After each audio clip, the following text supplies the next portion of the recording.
இன்றைக்கி சாய் மிராக்கிள் சீரீஸில் வந்து ஒரு ஹீலிங் மந்த்ரா வந்து நான் சொல்கிறேன். ஸோ ஒரு டிவோட்டி வந்து டெம்பிள் போயிருந்தாங்க. எதுக்காகனா வந்து அவங்க ஃபாதருக்கு வந்து பிளட் ப்ரெஷர் வந்து நார்மலாகவே ஆகலை. ஸோ அதனால் அவருக்கு வந்து ரொம்ப ப்ராப்ளமாக இருந்தது, ஹெல்த் இஷ்யூஸ் இருக்குதுன்னு சொல்லிட்டு இவங்க வந்து டெம்பிள் போனாங்க. லிட்ரலாக அங்கே போனோடனே அவங்களுக்கு வந்து ரொம்ப அழையாக இருந்துச்சோம். நம்ம ஃபாதர் வந்து இப்போ நல்லா ஆவார், எப்போ அப்பாவுக்கு வந்து நல்லா ஆகும் அப்படின்னு சொல்லிட்டு ஒரு மாதிரி ரொம்ப டென்ஸ்டாக இருந்தாங்க. ஸோ அந்த டைம் வந்து அவங்க பண்டிட் கிட்ட வந்து கேட்குறாங்களா, இந்த மாதிரி எதனா ஒரு எங்கள் ஃபாதர் வந்து இப்படி விட முடியாத இருக்கிறாரு, ஸோ எதனா ஒரு பூஜை பண்ணுங்க, இல்லை எதனா ஒரு விஷயம் கொடுங்க அப்படின்னு சொல்லிட்டு கேட்டுகிட்டே இருக்கிறாங்க. பட் அவர் எதுவுமே பண்ணலையா. அதுக்கு பதிலாக இன்னொன்று ஒரு டிவோட்டி வந்து இதையெல்லாம் கேட்டுட்டு பக்கத்தில் வந்து இந்த மாதிரி நான் என்னோடய மதருக்கு வந்து இந்த மாதிரி ஒரு அவங்களுக்கு சுகர் பேஷண்ட்டாக இருந்தாங்க. ஸோ அவங்க நிறைய ப்ராப்ளம் ஃபேஸ் பண்ணாங்க. ஸோ அந்த டைம் எனக்கு ஒருத்தவங்க ஒரு மந்த்ரா சொன்னாங்க.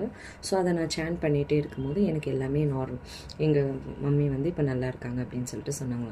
இதை கேட்டோடனே அவங்களுக்கு ஓகே, ஏதோ ஒரு சாயை நம்மளுக்கு சொன்ன மாதிரி இருக்குதுன்னு சொல்லிட்டு கேட்டாங்க. ஸோ அப்போ வந்து அவங்க வந்து சொன்னாங்க, ஓம் சாய் ரக்ஷக் சரணம்னு சொல்லிட்டு ஒரு மந்த்ரா சொன்னாங்களாம்.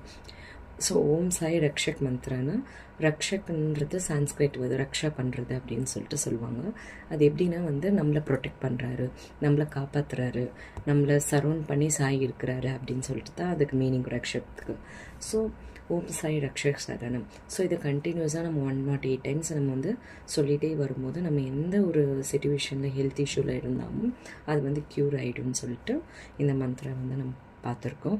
ஸோ இதை வந்து அவங்க எப்படி பண்ணாங்கன்னா, கண்டினியூஸாக 9 days வந்து 108 டைம்ஸ் சொல்லிகிட்டே இருந்தாங்களாம்.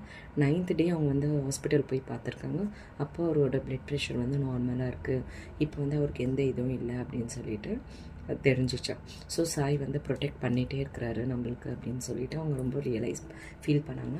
இந்த மந்த்ரா வெறும் அவங்க வந்து ஹீலிங்காக மட்டும் யூஸ் பண்ணாது, கண்டினியூஸாக டெய்லியுமே அவங்க லைஃப்பில் வந்து அதை சொல்ல ஆரம்பிச்சிட்டாங்க. ஸோ நம்ம என்ன ப்ராப்ளமில் இருந்தாலும் இந்த நம்ம சொல்லும் போது சாய் நம்மளை ப்ரொடெக்ட் தானே பண்ண போகிறாரு அப்படின்ற ஒரு ஹாப்பினஸோட இந்த ஸ்லோக்கா வந்து நான் ஃபஸ்ட் கமெண்ட்டில் வந்து பின் பண்ணுறேன். ஸோ எல்லோரும் இது பண்ணுங்கள். ஓம் சாய் ரக்ஷக் சரணம். ஸோ டெய்லி நம்ம இதை சொல்லிவிட்டு நம்ம வந்து எந்த டிசீஸுமே இல்லாத நம்ம வந்து ப்ரொடெக்டடாக இருப்போம் சாய்கிட்ட அப்படின்றத பார்க்கலாம். So thank you.